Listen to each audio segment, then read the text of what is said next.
Was it something that ran in your family, or what inspired you to start My writing and adopted singing? grandmother is Linda Hopkins, and she was on Broadway. And she was in my life most of my life, doing Broadway, doing singing. And my aunt at a young age was a singer.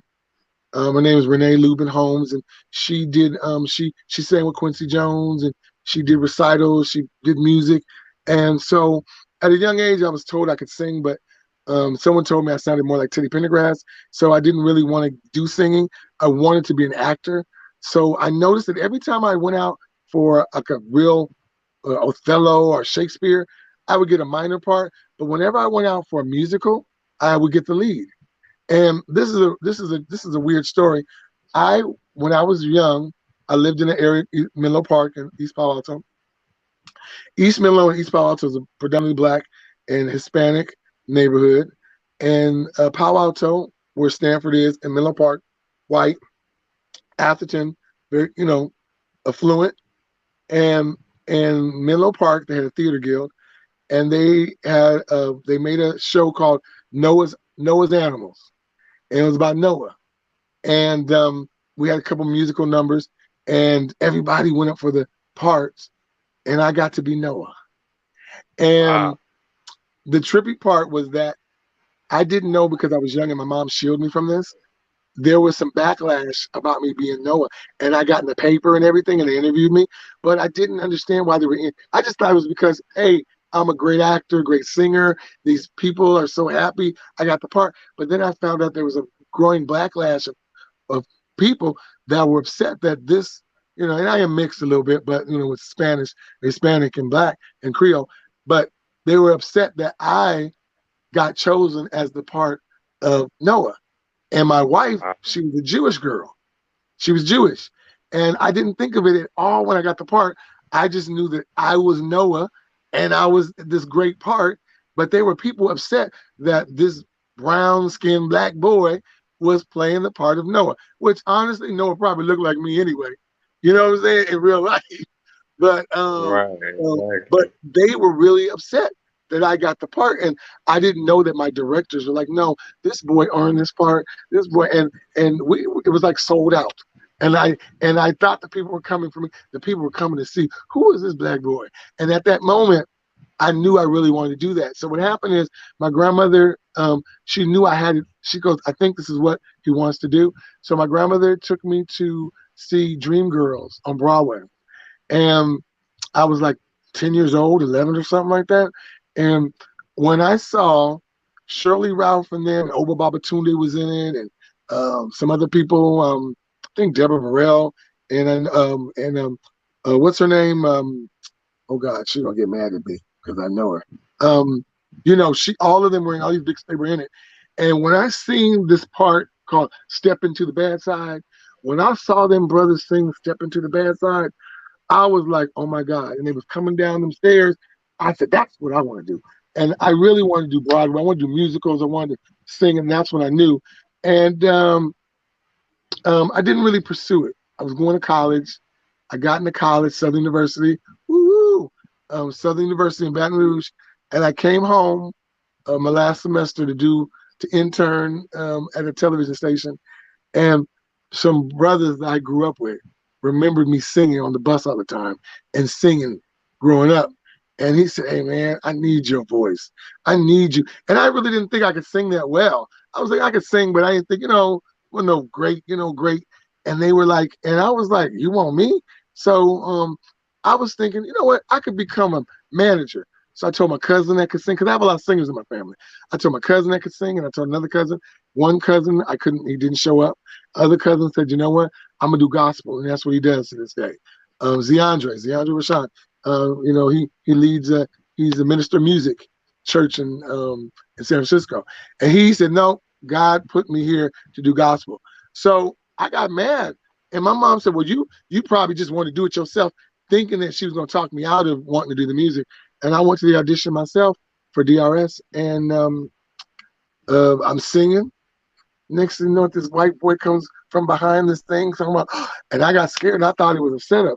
Ran out the room, and they ran after me. They said, "Hey, hey, hey, hey, don't, no, this is." And it was Jerry, Terry Heller from E40. It was Jerry Heller's nephew Terry, and he was down there working with the group, and they were looking for someone that could sing like Jodeci, and they were like, "Well, we're not saying you in the group, but can we get all your information? We need this, we need that." And this guy's my witness.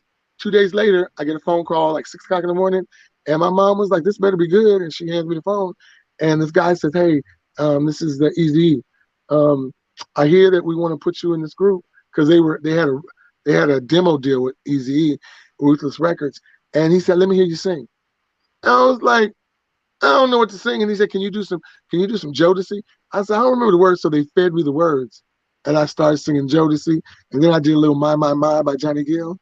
And next thing you know, I was on a plane going to LA, and Wow. our demo deal was with Easy.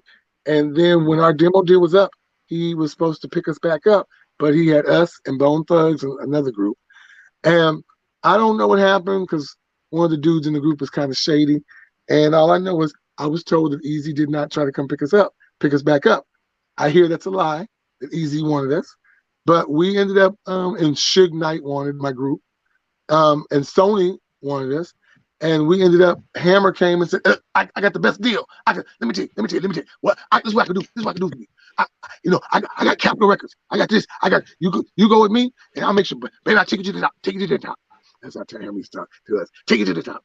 And we decided we auditioned for him. He liked us. I didn't really want to sign the deal, but my boys were like, "We've been doing this for so long. We've been trying, and we finally got and you would think that Hammer would have been the church choir boy. He gonna do us right. Hammer is the one that really took us to the cleaners. He turned out to be the one that really wasn't the right one for us. But I will say this: if it wasn't for him, I wouldn't be out here singing today. I give him that much. The financial part I'm still working on because we're owed a lot of money, and we got taken. And when you're young, that's what I'm saying. Black people do black people wrong. At least with a Jew might have screwed me, but at least he would have gave me some Vaseline. You know what I'm saying? And give me a little something. Black people in the street back then, they took everything from me. They didn't want you to have nothing. They wanted to be in control of everything. You know. So that's Okay. part of So that show that I'm trying to do. Talk about those issues because it wasn't just me. It was tons of groups that were, and I'm so glad some of those groups have been able to come back now and capture, because we got a lot of old school concerts going on. So I'm glad that they got to do that, and I'm trying to do that with my group as well. You know, bring back yeah, at least definitely. part of DRS and put some new music out there. Okay, okay. I wanted to go back a little bit. What was it like working with Easy E? Did you get to spend any time with him, or was it like brief? It was brief. I spent some time with him. I actually spent time with his wife and him because I was one of the few members of the group that used to come. I had a girlfriend out here at the time, so I used to come to LA a lot, and so I would be out here with Second to None, Easy, and all that. And then, unfortunately, he got sick. Um, Basically, when I was big in the industry doing my thing. So he wasn't coming around too much after a while. And we knew something was wrong, and we just didn't know what it was. Because I remember Easy, I thought, he would cough in a bag sometime and he would spit up and be like, okay, we don't, didn't know what was really going on with him. And I don't think at the time he knew really what was going on with him. But I'll be honest with you, very intelligent man, very intelligent. Um, People look at Easy and go, "Oh, this gangster, he's nothing but a thug," but he comes from good stock, and he had a head on his shoulders, and very very business minded guy. Wasn't like you think. Everyone thinks, oh, they just sit around smoking weed and talking crap and doing that. Easy, at least the Easy that I met, he wasn't like that. Very business minded. Um, you could tell, I could tell that if Easy would have lived today, he would be he'd be that multi-millionaire. He'd be a Tyler Perry. Oh He would be yeah, someone, definitely. oh yeah, he would be that $500 million guy because he would have branched out. He would have been and I think that's why he respected Ice Cube so much because he understood him and to me, him and Ice Cube they were similar. They were both business minded. And I actually wanted to be like Ice Cube in my group. I wanted to be the one like Ice Cube that didn't sign the contract. I told my group, I'll just run. I'll be with y'all. Anything you want me to do. I just didn't want to sign that contract because I'd heard Ice Cube didn't sign his, and I was like, I want to be like him. But Yeah, he made a powerful move by doing that, and it worked out for him. I mean, Dre, he ended up bouncing back. It took him a little longer, but it kind of worked out for both of them, though. Now, did yeah, you when you was with Rufus, you said Bone was there? Did you get to work with them or no, or have any no, interaction we with them? always knew about Bone because we hear stuff, but no, we never worked. Like when I see Busy and all them, they give me respect. I'm like, hey, what's up? Because when they knew that we were both vying for the same position. They were vying, trying to get with the Easy. We was trying to get with Easy at the same time.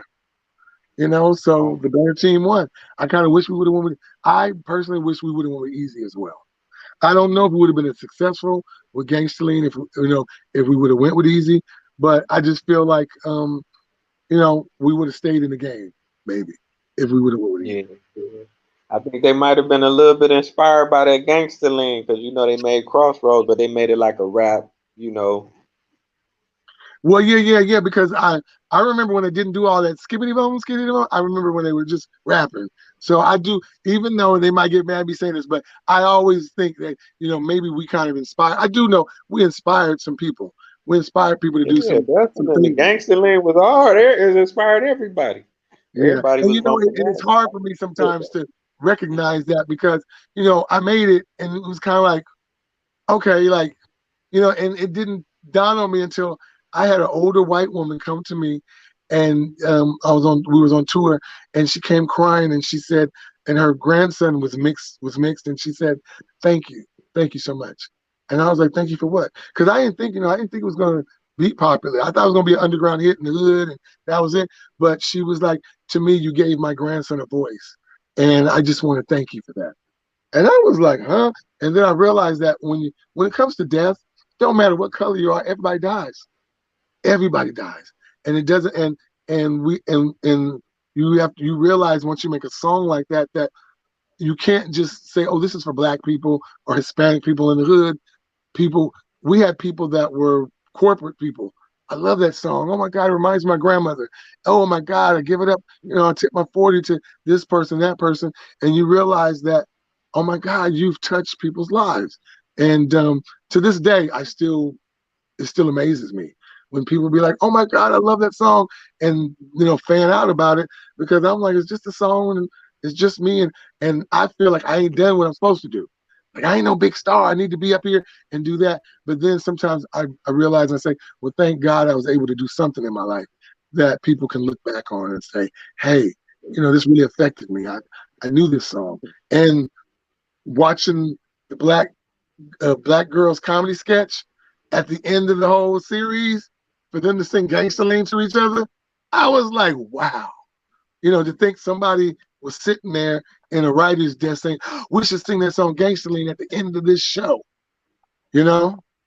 Yeah, definitely, man. That song was powerful. You made history. So, whatever you do from that point on is extra because some people they may work hard their whole life and never reach that magnitude. You planted a lot of seeds, you know what I'm saying? Like you say, you touch people of different backgrounds and different demographics.